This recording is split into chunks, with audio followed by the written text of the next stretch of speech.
kung ayaw niyong ma-objectify, start acting like a woman.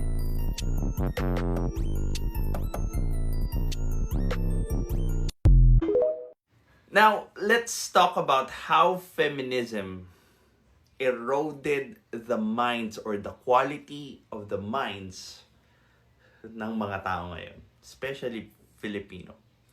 Well, this is Pinoy Extreme. Let's do this.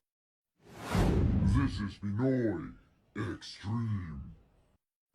Sabi niya dito, the nerve na ngayong Women's Month pa talaga magreklamo.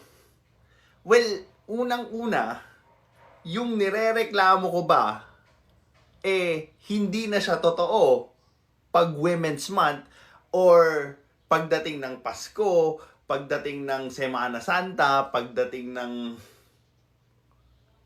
July, pagdating ng 2029, 2028, nag-iiba ba yung pagiging tama o mali nung nirereklamo ko? That's the good thing about truth. Totoo siya any time of the day. Mind blown, right? Sabi niya dito, how about complain about misogyny? Well, me complaining about misogyny, magiging masama pa rin ang misogyny kahit i-complain ko siya or hindi.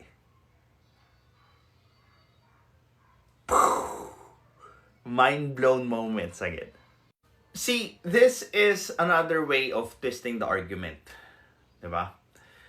Dahil hindi nila magalaw yung argumento mo, they will try to twist it and make it look like you are arguing a different thing or truth or idea. See? So, dahil ba hindi ko topic doon sa video na yon, yung misogyny, approve na ako? O diba? It does not make sense. Well, siguro para sa mga galit sa akin, it would, because iisipin kagad nila yung worst thing doon sa kaargumento nila. Instead of, doon lang tayo sa totoo. Lagi na lang binibigyan ng responsibilidad ang mga babae. Sawa na kaming maghugas sa kusina. Sawa na kaming maggawa ng sandwich. Sawa na kaming maggawa ng kape nyo.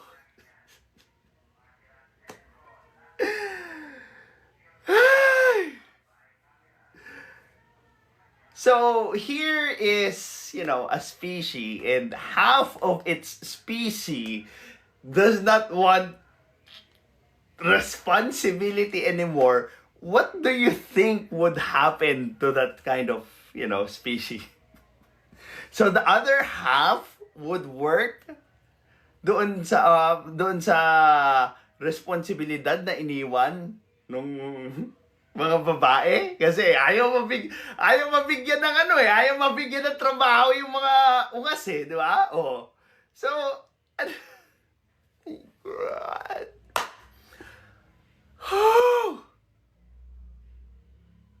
Hindi.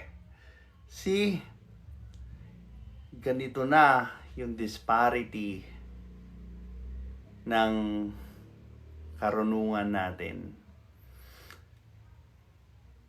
Sobrang laki na ng binaba. Because doon sa mga mindset na masarap lang, pero hindi naman mabuti yung dinudulot. Well, this is Pinoy Extreme. Have a good day. This is Pinoy Extreme.